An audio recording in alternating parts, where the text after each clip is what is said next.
think, have got to really be a flexible leader if you're going to be an effective leader. I walked into the locker room after the first half of our game with Spain in 1984 for the gold medal. We're ahead by 29 points. We've played basketball as well as the game can be played. Michael Jordan has played 12 minutes.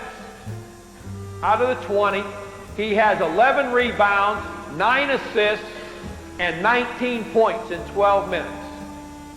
In my opinion, there's nobody that's ever played anything that can compare to Michael Jordan, with the possible exception of Jack Nicklaus and Babe Ruth. Michael Jordan is just the best there ever was at what he does by a considerable margin. So I'm walking across the floor with this 29-point lead as I look at the scoreboard, and I'm a great believer in the best 3 minutes of the game for us has got to be the first 3 minutes of the second half. But what the hell am I going to say? Hey, we got to get better. We're 29 points ahead. We got to win by 59. These kids are going to be a little bit satisfied with themselves. They know how well they played.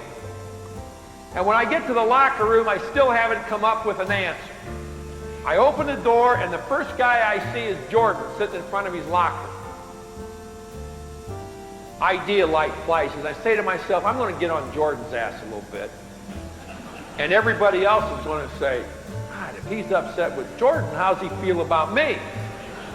12 minutes, 19 points, 11 rebounds, 9 assists, and I have the stat sheet in my hand, and I walk over in front of Jordan, and I look down at him, and I say, Mike, when the hell are you going to set a screen? We got 4 guys out there screening when you're in the game, screening to get you open, screening to get each other open. Haven't seen you set a screen yet. The only way I get all 5 guys screening, Mike, is to get you the hell out of the game. Now, when are you going to set a screen? All you've been doing so far, goddammit, is rebounding, passing, and scoring. You need to screen, Mike. Now, Jordan, you've all seen the grin. I mean, it's the greatest grin in the world. Doesn't quite use all of his grin in this circumstance, but he looks up at me and he grins a little bit and he says, Coach, didn't I see last week where you said I was the quickest player you'd ever been around? I said, Mike, what the hell has that got to do with you screening? Coach, I think I'm setting them quicker than you can see them out there.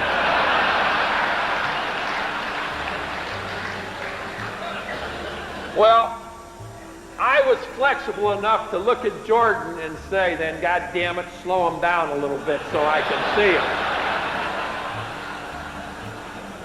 These stupid headlines that these sports writers are writing try to get clickbait, you know, using negative stuff about to draw interest, and it really disgusts me, because I think we should just honor the man who's Bob Knight, who, in my opinion, is the greatest basketball coach of all time, the greatest basketball mind of all time. I mean, if you watch what Tom Izzo is hard on his players. If you watch the Redeem Team Netflix documentary, everything that Coach K is saying, it's exactly what Bob Knight says, and it's exactly how he said it. Coach K's cussing on it, so it just really irritates me. It makes me mad, because Coach, he was my coach. He was everyone's coach. He was a coach of Indiana basketball, but he taught us more about life, not just the game of basketball, but the game of life. And he did so many things that go unsaid or unnoticed.